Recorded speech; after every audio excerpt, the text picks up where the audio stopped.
Welcome to the Soccer Geeks podcast, hosted by Jason Barbato. All right, everybody. Welcome to the Soccer Geeks podcast. I'm your host, Jason Barbato, along with the best producer in the business, Miss Marissa Cowley. How are you doing today, Marissa? I'm doing well. This is kind of fun because we were dancing before we started. Right. Now we're Getting like hyped. okay, stiff. We're getting hyped. Yeah, we need the background music to our lives. That's right, Marissa. Here we go. Thank you for joining me today. I'm really excited about today's conversation because, normally we talk to people we might know a little bit more. You know this person a little bit more, but now I get to hear and learn from someone who is definitely making a change in the soccer landscape. So I'm excited to hear from him. So who do we have today? Yeah, Marissa, really excited to welcome on the guest of our show today, Mr. Joe Pehanich, who also heads up JPS Training and a product that I think is absolutely fantastic and fascinating. And I'm so excited to share it with our audience today. And it's going to be a big, big, big deal. And so I think that for a lot of people, this is going to be their first introduction to seeing it, but it won't be the last time that they see it. Because I think that if they're either a soccer player or the parents of players or grandparents or aunts or uncles, you're going to see it on every training field in the country, possibly internationally, in no time. So let's welcome Joe onto the show. Welcome, Joe. Joe, how are you? How you doing? Good. Thanks for having me. Doing great, man. We're really excited about the conversation that we get to have today, and thanks so much for making time for us. Absolutely, my pleasure. Awesome. Well, I'll let you guys get to it, and I'll be back later on. Thanks, Marissa. We'll see you shortly. Joe, can you give just a frame of reference for our audience? Just a little bit of your personal background in regards to being, a player, a coach, an innovator, trainer, all these things. Can you just kind of let everybody kind of know your history for us today with the game of soccer? Absolutely. Yeah. Well, first of all, I don't have the dance moves that you have, Jason. I didn't know you had such rhythm, but dude, I grew up in the hood, man. You have to. I guess so. I didn't know what show we were on. Sure. So you think you can dance, or is this a soccer podcast? That's right. Let's do it. Well, no. Again, thanks for having me on. Yeah. So basically, grew up in Southern California. Grew up playing in the club circuit. Was born in '82, so you can kind of do the math. I was a kid who was driving, like many kids these days. So I was driving an hour and a half to get to our practices. Grew up in Palmdale, but with Santa Anita and Rancho Cucamonga and some of those areas to play with what I think was one of the more talented teams around in that age. It was a team called Cal Heat with Leonard Griffin, Lyndon Pecorelli, Landon Donovan. It was a very talented group, so we were making the drive and investing there. That led into a little bit of collegiate play at CSUN. Not much. I actually started coaching immediately, so I was 18 and already had a team going, and so got into the coaching world and have been doing it ever since. And coached collegiately a little bit at Santa Monica College. Started directing clubs. Helped create LAFA, which now is LAUFA. Back then it was LAFA, but helped with that project. I was a director at FCLA, and then eventually got brought into LAFC when they launched, and spent about 3 years there, helped them build in their academy, coached the 07 group and groups below, and did all my badges, a license and the instructor's license for the grassroots coaches, and actually met my wife in the D course and got married a year later. And so, soccer's in the household for us, so we both have been in the soccer industry for a very long time. She played for Cal State Fullerton and Slammers and played professionally in Germany for a little while, came back, was coaching for Fullerton, and now is the head coach at University of Laverne, women's program there. So it's in the house, and and now we're kind of moving a little bit out of the coaching space. I still do coach. I run a program called JPS. I left LAFC voluntarily maybe 3 years ago. We have a 6-year-old daughter who just turned 6, and then we have twins that are 3.5 And so when we had twins, I said, all right, this is, it's a lot. It's demanding in the MLS, and it's a 7-day work week and 10-hour days at times. So went a different route, started my own training program. We got a little more flexibility, and it's been amazing. The last 3 years have been a lot of fun and impacting some of the players in that space. So a lot of group sessions all over Southern California. And so doing a lot of that, and now, yes, with Heads Up Vest and promoting this product and really enjoying this time with this. It's different for me, but I've really enjoyed it, and kind of connecting some dots with the Heads Up Vest. So. Yeah, and I want to be able to kind of talk about both of those entities that you're involved in, because I think that, in the course of our conversation, our audience will also see that kind of your experience of being a coach and also caring about training outside of the normal X's and O's program, like a regimented Monday, Wednesday training session for youth players, kind of lended itself to an environment where you could develop this product. And so I kind of want to get there. And so we'll get there eventually with Heads Up Vest, but as a coach starting so young, you're still a pretty young guy as far as I'm concerned. Even in the coaching world, I'm sure that you're probably still considered incredibly young. But as a coach, with all the experience and all the places that you've been, the different clubs that you've directed and led and things like that, what were some of the gaps that you started to see in development that kind of started creating an environment where you were looking for some answers and looking to change things? It's a great question, Jay. And I think that the country in general has gone a long way. Since we were youngsters playing in the 80s and 90s, and even hosting a World Cup in '94, like we've gone a long way. And the federation is really trying to make an impact. So it's exciting for the younger players that are coming up. I have, like I said, I have 3.5-year-old kids and 6-year-old kids, and they want to play. And so it's exciting to see the federation doing what they're doing and really pushing to improve. We should talk about gaps in the system.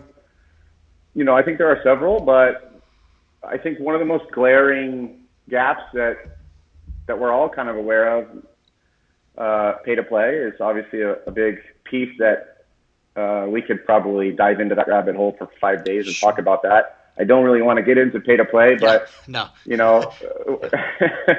but I will say that the way we view the game and the way we teach the game to the youngsters is probably one of the biggest disconnects that we have right now. I'm speaking mostly for SoCal.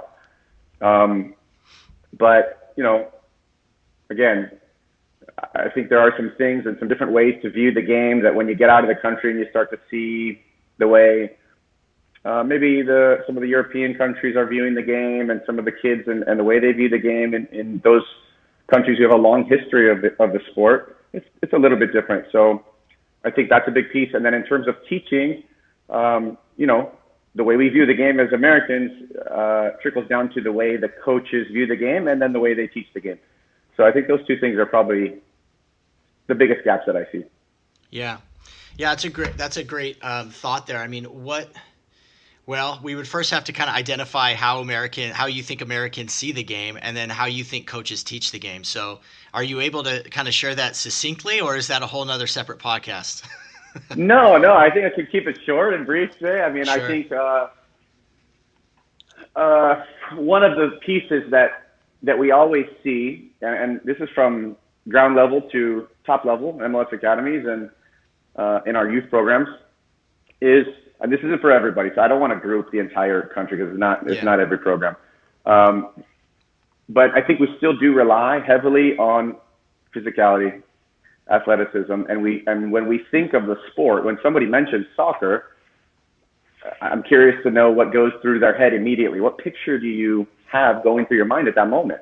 And I think what happens is, when we talk about players, parents, some coaches, you immediately think about a race or somebody's running, and I don't think that should be the first thing that pops into our mind. Eventually, I think that paradigm will shift, and we'll see players, coaches, parents start to create a different picture in their head when they hear the sport's name. When they hear soccer, when they hear football, they're going to start thinking chess. They're going to start thinking moving off the ball. They're going to start thinking spatial awareness. They're going to start thinking about the brain, and so when we can start to go away from a race and move into more of an image of the brain, I think is when we can safely say, okay, we're moving in the right direction. Right. And a lot of that has to come from, education, like from parent education, coaching education, even the commentators that are hired, to talk about the games and what they're discussing on the sidelines as the games are happening. The whole enchilada is really important, the whole aspect of it. And I know for me, that's how I learned to watch the game. I mean, I didn't grow up playing soccer. I wasn't involved, outside of AYSO for a year here or there. I tried out for my team my senior year because I was very athletic. I was very fast, and I literally almost made it on the last day just because I was strong and physical. And it wasn't until someone actually watched a game with me and told me what I was seeing and how to interpret that there was no reference point or framework. And now it's all I see.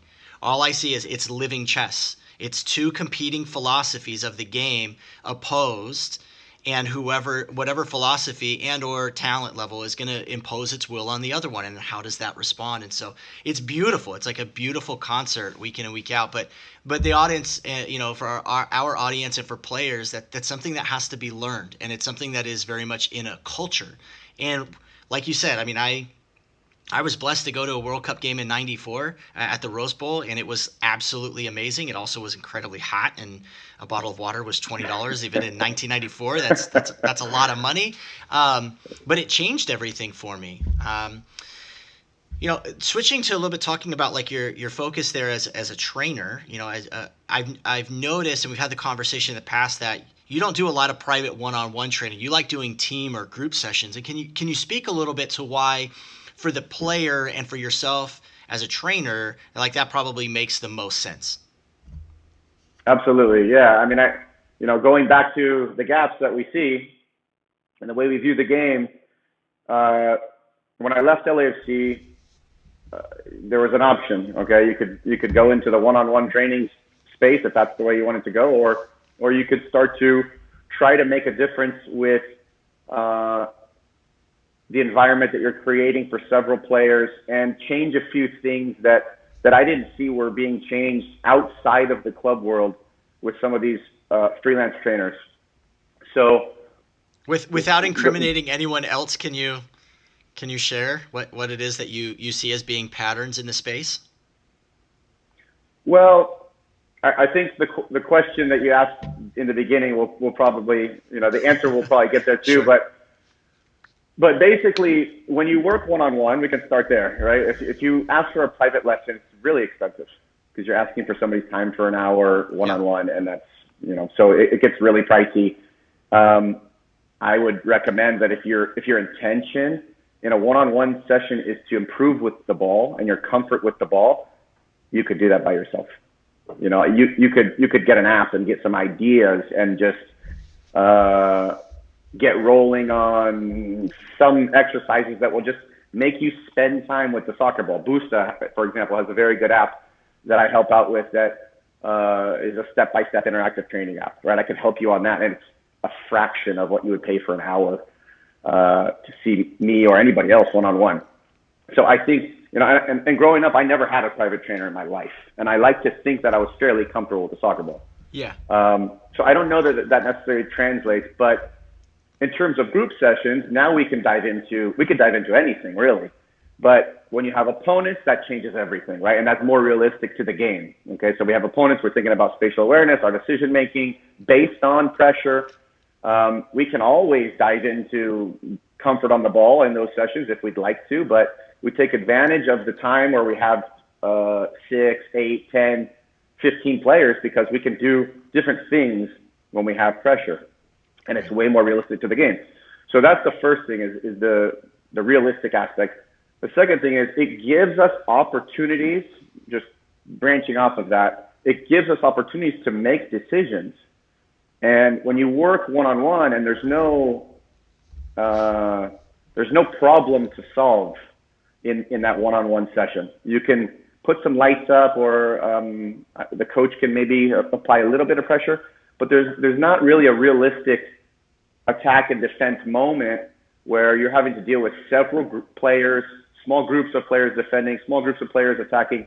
So I really value that, and I always felt like that was one of the big gaps, was the way we view the game. Well, we view the game as a physical action, and so you go, hey, I need somebody to help me one-on-one. We need to view the game as something that is, we're talking about chess. Okay, well, chess is if you move here, then I move there. So when we're talking about positional play, you need players, several players, in order to implement a session that is going to touch on that aspect of the game. Yeah, I mean, it's almost the difference. You think of boxing, right? Like you train to box, and nothing can help emulate what it means to have somebody actually throw a punch at you. You either are punching the punching bag, or you're with your trainer, and they're kind of, oh, duck under this one, duck under that one. And it's kind of that same way. As a parent, I've done both for my kiddos. I've had private, one-on-one trainings for my girls. I've had training sessions where they're together. They're 2 years apart. So, one sister's more physical and she's a little slower, but she definitely loves to push her younger, spry sister to the ground as often as possible. And so they really go at it, but they also screw around a ton the whole time. So I feel like I'm wasting my money 20-fold. But for the one-on-ones that we've done in the past, we were doing some hyper-specific things with them as far as like, they weren't striking the ball properly. And so the guy that was running the sessions for them had cameras set up where they could watch in super slow-mo to see where they were hitting the ball. And then to this day, both my girls know how to freaking ping a ball, and that's one of the things that was really good. But we felt that was really valuable because, I'll be honest, I mean, I've seen it a lot of kids who've been playing competitive 2, 3, 4 years, they're still toe poking everything at U12 level. Or they're not hitting laces, or they're we call a not locked ankle, we call that a floppy fish in our household. Their ankle is like a floppy fish. So, so we talk about that all the time. Like, no, you gotta lock that in. So, but I've also seen really good stuff in the group trainings. There's pluses and minuses, right? But it just really depends where you're honing in on the focus. I've seen a lot of people get really taken advantage of financially, and just doing the one-on-ones, thinking that's going to automatically make their kid some superstar. But you can't. Yeah. No, and not to knock it, and not to knock it. And I do think, and I don't do, the majority of my lessons are not one-on-one, but when I do take them, it's with a player who, for example, wants to really hone in on finishing, and that piece of muscle memory. And I think muscle memory can be a negative thing in soccer, and certain actions obviously can help, especially finishing and things like that. But so we'll dive into some of those specifics. But then also, lately, been really using the one-on-one session for motivational pushes, right? So you can push a player motivationally in one way or the other by spending time with them on the soccer field. And I bring music out, and we connect, and you hopefully let them leave an hour later with some deeper love for the game and deeper appreciation for themselves in terms of confidence. And so you can help shape players in that way when you get that one-on-one time with them. So, like you said, different benefits from different types of one-on-one training. I'm going more towards groups because I like to coach that aspect of the game. But there are benefits, So yeah, and a huge benefit of that too is if you're doing a session on finishing with the player, and then a week later they grab their soccer ball on their own and go down to the field, and they're practicing what they were practicing last week. That's ultimately what you want to see, is that self-motivation of a player. It's their relationship with them, the ball, and putting the ball in the back of the net. I mean, that would be a really positive environment. And both have their merits. Both have, positive things and also things that are detrimental to the game. But both are really needed, but you kind of have to know when it's time for one or for the other. Man, I'm excited to talk about, kind of take a pivot to the next part of our conversation here and talk about, in my opinion, the product that was hiding in plain sight for a long time, talk about Heads Up Vest. I wanted to know, for our audience here, if you might be able to go into a little bit better detail, kind of describing the idea, the metrics, the science behind this product here for the market. Gladly. No, it's been exciting for us too. I mean, it has, it's funny because we just got back from the convention in KC, and we had a lot of support, a lot of really positive feedback about the product. And this is the first time a lot of people have seen this product. Yeah. The traditional training vest has been around for 50 years and never been changed. So, essentially what it is it's a training vest that promotes and facilitates players to lift their heads. Right? It's forcing that mechanical action of a player to pick their heads up and try to get a bigger view of what's going on. And the way we do that is we designed a vest that is a neutral color. The whole body is a neutral color. The only thing that changes is the collar that wraps around the top of the vest, and now this will dictate team orientation. Okay, so for example, we play in a 5v5 game, and everyone would be wearing a vest that's all black, hangs down to the waist just like a traditional vest, but it's all black. Everyone in an all black. You'd have maybe 5 yellow collars versus 5 blue collars. So now when, if I have the ball and I'm looking at the ball, I'm looking down, my peripheral can no longer pick up who I'm playing with. So I'm forced now to pick up my head just to see who's where and who's on which team. And it's been, it was so interesting because people will come by the booth at the convention and, hey, what is this? And we explain it, and they say, that's it? That's so simple. How come I didn't think of that? And like you said, it was sitting in front of our noses for decades. And my wife and I, in the beginning of our marriage, had a lot of soccer talk. We had to put a little cap on that, Jay, because, we're going on a date, and now we're talking tactics, and so we've done nothing past 9. And, this is love, But thank God, we did have a lot of time to discuss things like this. And so we together, again, coaching the youth, both of us in it our whole lives, playing. And so this was always something that was on our mind. We knew this was lacking in where we come from, and we always wanted to change it. And we were trying to change it through coaching, which we're still trying to do our part. But this product was just another step in helping that. We saw a lot of people, and you've probably seen this, Jay, but a lot of people using headbands. We've seen necklaces, a little dangerous. So we didn't want to go that route. Headbands, imagine me with a headband would look ridiculous. So I was like, I could never wear it. If my coach asked me to wear a headband, I'd tell him I got to quit. Joe, a quarter of the NBA has bald head and headband, man. You'd look fantastic, but it wouldn't work for soccer. Yeah. No, so we went this route, Jay, and it's been amazing. We're about 6 months in. We soft launched in May. And, we have recognition from in Europe, all over the States. We have the Austrian national team, U16, wearing them. We have several colleges wearing them out here, several clubs. And so it's been, the response has been great. But again, we're changing the traditional vest. And that's, we're pushing into a space that has never been changed before. So it's exciting, but also kind of trailblazing, which we're ready to take that head on. So it's been fun. Yeah, again, I love it. I love thinking of it in terms of just hiding in plain sight. It was just right there in front of all of our faces. But I could see, youth, U16, Austrian national team, where that'd be applicable, where players are a little bit older, a little bit more developed. At what ages have you guys seen the product be used? And where do you see it in zone 1, zone 2, and zone 3 for development for players? We've had this question so much, Jay. It's been, these conversations have been a lot of fun. The one I want to reference is where my mind is at, is where our heads are at as a team at Heads Up Vest. And we work alongside APFC, and there's a man named Bernat Franqueza who runs that program. Mm-hmm. So we're always in communication with them. We help them out with their program with vests and things like that, and they love them. He was at the convention. We met with his lifelong friend, also named Bernat, who is the director of methodology for all of the Barca schools in the States. I think there are 11 of them. And so he's in charge of all that. So we met with both Bernats and interviewed them, and we talked about this for a while. And we all agreed that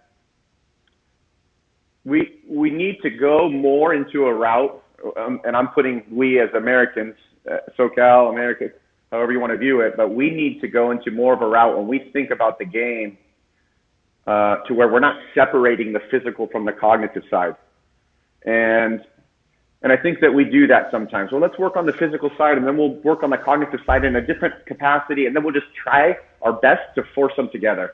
And that's not football. I think in the end of the day, when you mention this sport to somebody, again, what do they think about, and how are they viewing the game? And so we believe that as soon as you are ready to introduce the sport to a young girl, a young boy, then at that point you should be ready to introduce heads up vest, because you don't wait and you don't separate it and say, no, at this point we're going to start getting them to think and look a little more. No.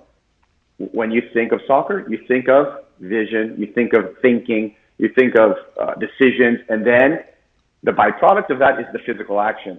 So we always believe that the overlying is you need to look. That's the beginning of the foundation. You have to look, and then we're going to teach you what to look for, right? But if you're not looking, if that's not in your mechanical wheelhouse, if that's not a habit, playing with your head up is not a habit, then how can we get to the concepts that we need to teach you?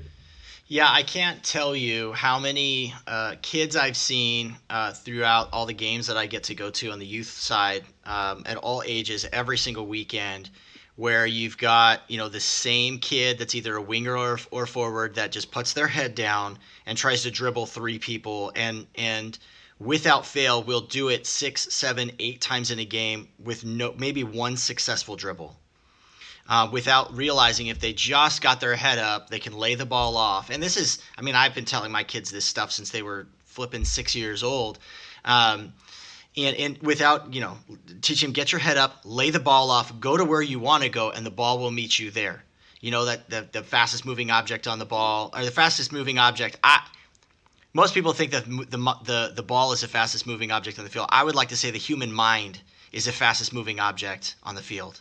And the more we can engage the mind, like with the ball, with the head up, that actually makes a key difference, because I don't think we talk like what you've been talking about, which is increasing players' soccer IQ, reading the game, knowing the game, feeling the game. Yes, have the physicality. Yes, have the dribbling attributes and the ability to be able to be comfortable on the ball, but you have to know the game.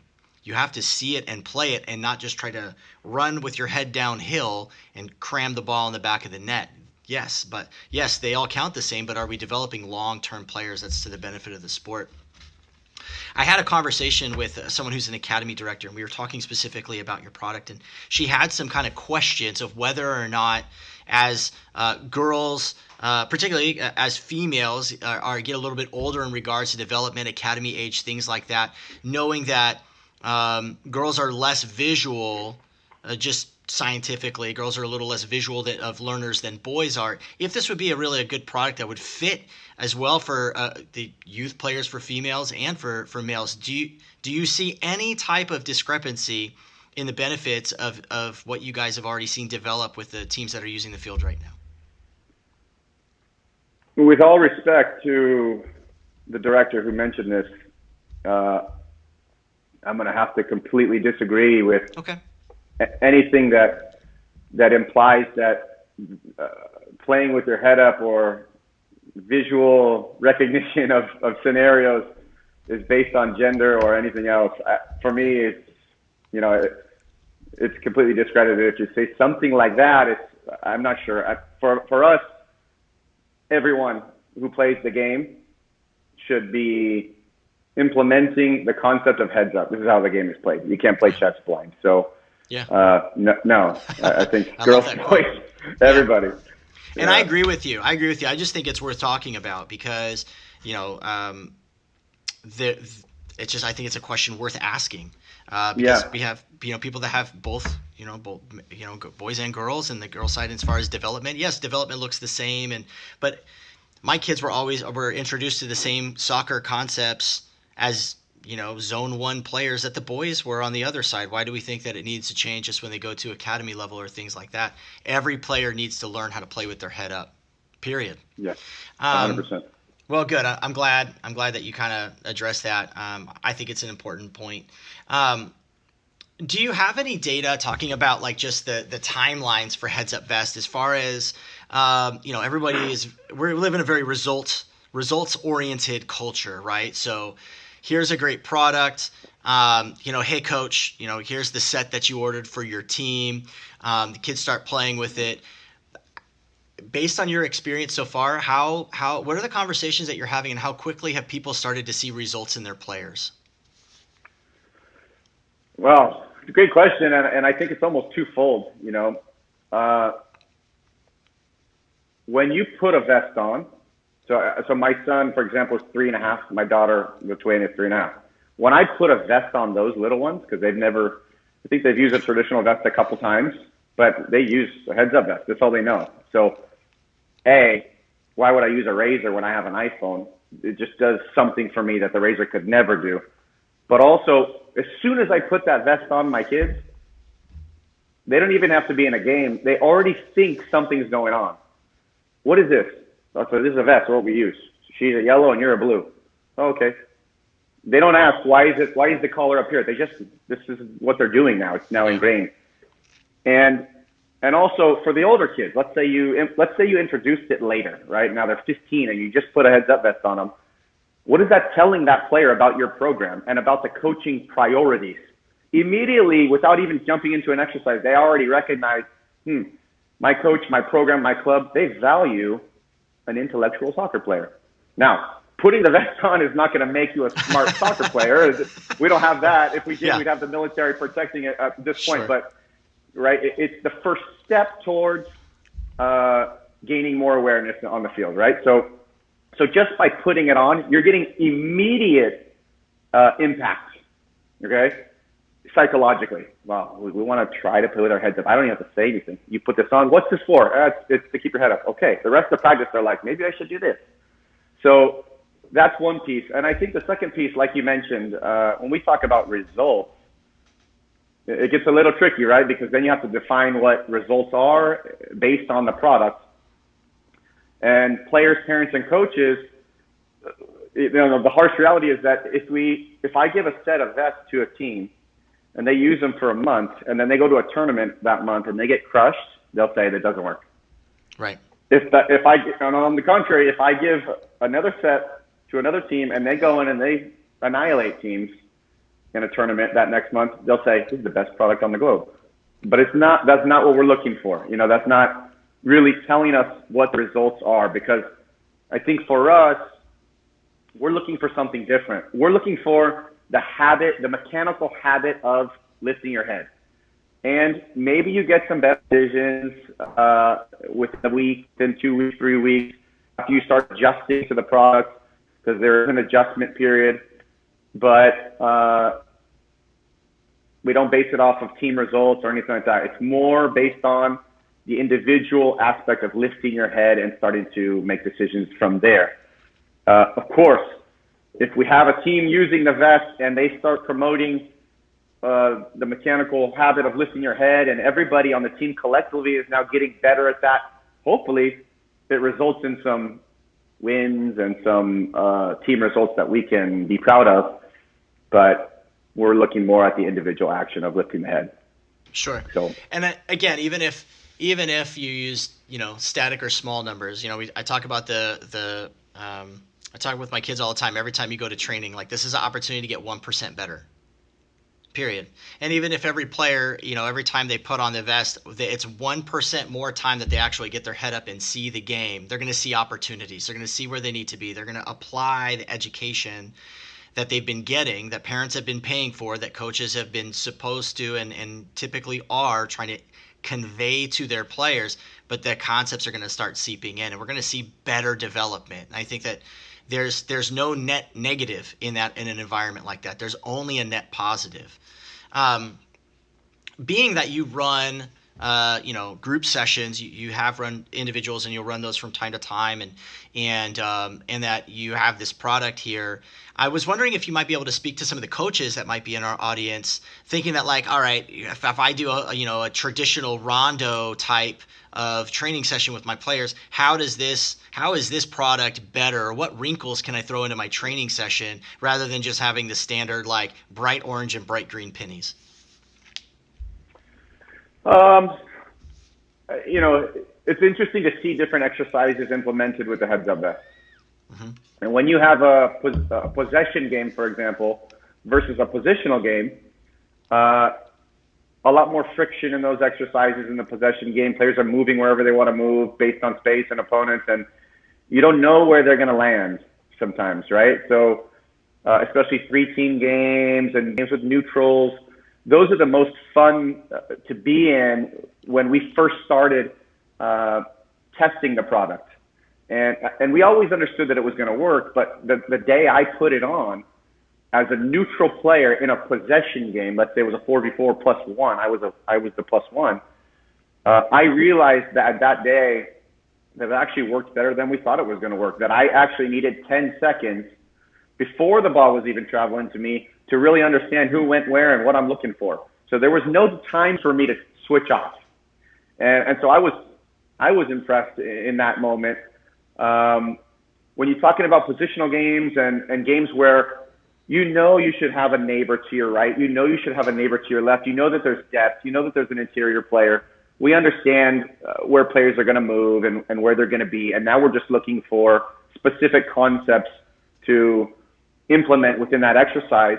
But again, you're forced to scan.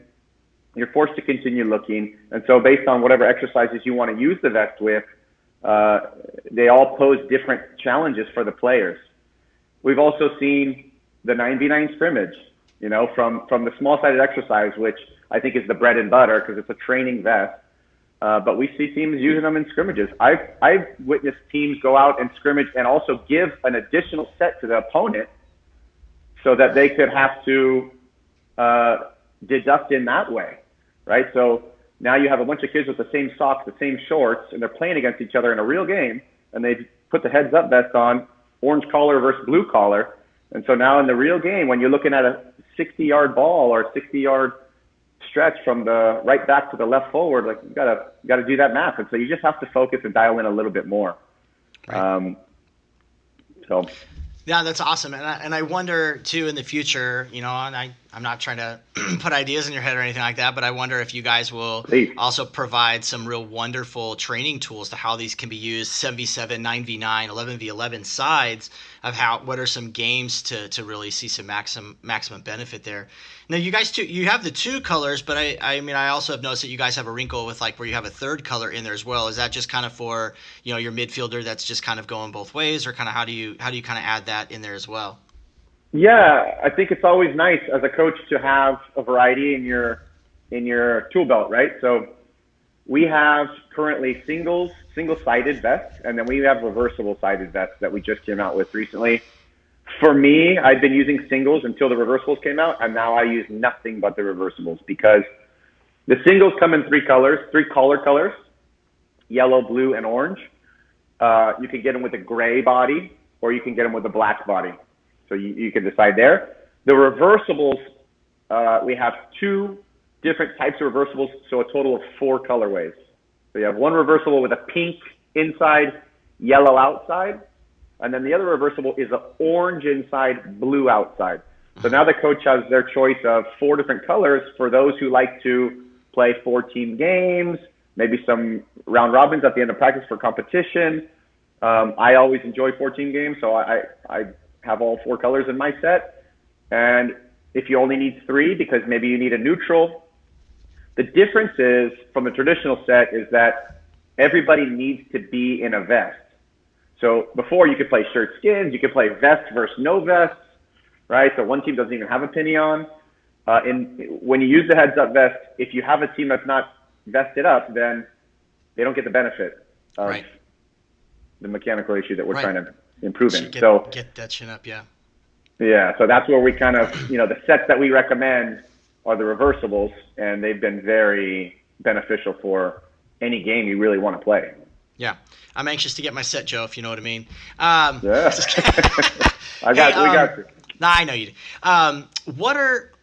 As far as just, preaching this gospel, if you will, of your belief that this helps development for players, helping them see and receive data and interpret data and make decisions that can be evaluated at a different level that they do with their head down. Beyond kind of the developmental questions, what are some of the biggest challenges that you guys have faced, not only when you're timing of bringing it to market, but what are some of like the roadblocks that you're kind of and hurdles that you're kind of overcoming now? You know what? The only thing that we're really battling, and I guess I wouldn't even call it a battle, it's more of just an adjustment, right? It's just an adjustment that we're facing, and I think that the landscape is facing. I mean, everything's always evolving. We're all aware of that. But again, it's a product that has never been changed. The training vest has always been the same. It's one color. They do have reversibles, but nothing has been like this where it implements you to pick your head up.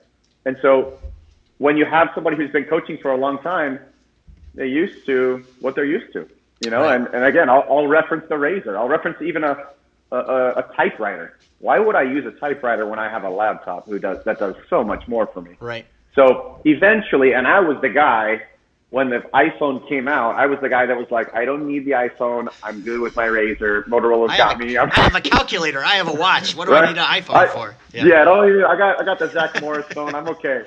Yeah. So, you know, at the end of the day, it's going to take a while, but I truly believe that, you know, once a coach uses them, they can see the benefit. And we now have provisional sets where we're sending out sets to coaches just to use them because it's a very new idea and it takes some getting used to. We've had so many guys who I was friends with, am friends with for 20 years, and hey, have you seen this vest? What vest?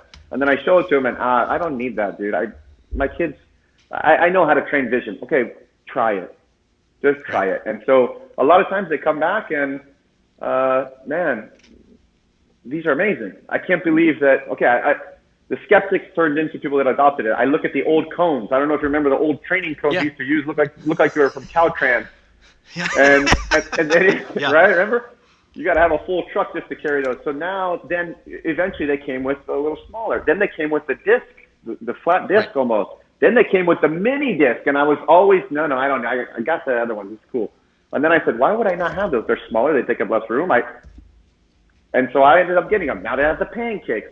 So everything's always evolving. People are always trying to do their part to help the kids and help the players to grasp the sport in the best way they can. So, you know, that's probably the biggest hurdle that we've seen. It's just the paradigm shift, really. No, and that's what I really love is that, you know, with every innovation and with every iteration that you guys even have with the heads-up vest, it's just making a good product better. It's making a good concept more accessible.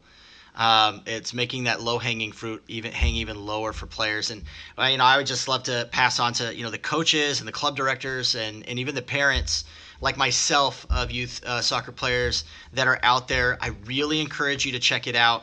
Some of the smartest minds in our country that are focused on developing high quality, well-rounded players are listening to Joe and are purchasing heads-up vests for their sides, and you would do well to do the same. And I get nothing in return. Like, this is not a free commercial. Like, Joe, I reached out to you because I found you on Instagram, and I was like, this is freaking brilliant. Tell me more. I've got to talk to you about this because I want to hear your heart behind this and the science behind this. So, Joe, in closing, we always have one final question on the Soccer Geeks podcast, and it is this.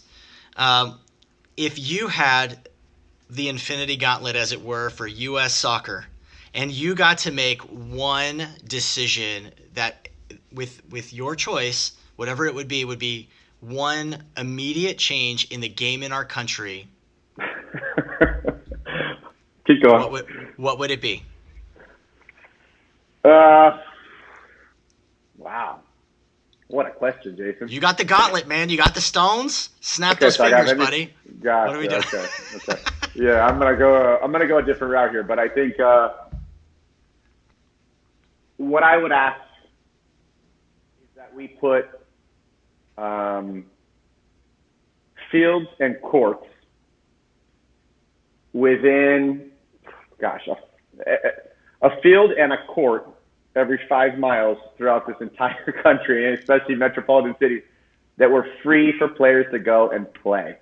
Okay. I think I would ask that because we talk so much about pickup and free play and love for the game, and the kids need to be able to go out and play without having to get a permit for a soccer field. So, when you see that and you see fields popping up and courts popping up, the kids can go and get games and join to a pickup game and just constantly touch the ball, free of any coaching or stress or issues. that's where you develop the love for the game, and that love will translate into something bigger later on with the generations to come. And I think those are the players that are going to change the entire country. So I would start with give them the field space, give them courts for futsal, and let them and see what happens with it. If you build it, they will come. I love it. I love it. Joe, we're going to get Marissa in closing back on the show, but I just want to say thank you so much for your time today. It's obvious I'm a big fan, but I also wanted to ask a couple hard questions just because I think it's worth bringing up. But I really wish and hope that you have amazing success with what you guys are designing there, and I'm just so thankful to have you on the show today. So we really appreciate and value your time. Thanks. Mm-hmm. No, thank you guys for the support. We love it. Yeah. Good. One last question from me, because I know you have a lot of wisdom, and we want to follow the journey. Where can we connect with you and find you online? A couple different places. You can go to my website, jpsoccerus.com. My Instagram handle is @jps_training. And then for Heads Up Vest, we are @HeadsUpVest. Okay, and so that's the Instagram feed for that, and then our website is headsupvest.com. Cool. So we'd love to talk to anybody who has questions or interest in the product or training. So thank you guys. Well done. Thanks, Joe. Keep doing what you're doing, buddy. We're big fans. Appreciate your time. Thanks, guys. All right, have a great day. Bye.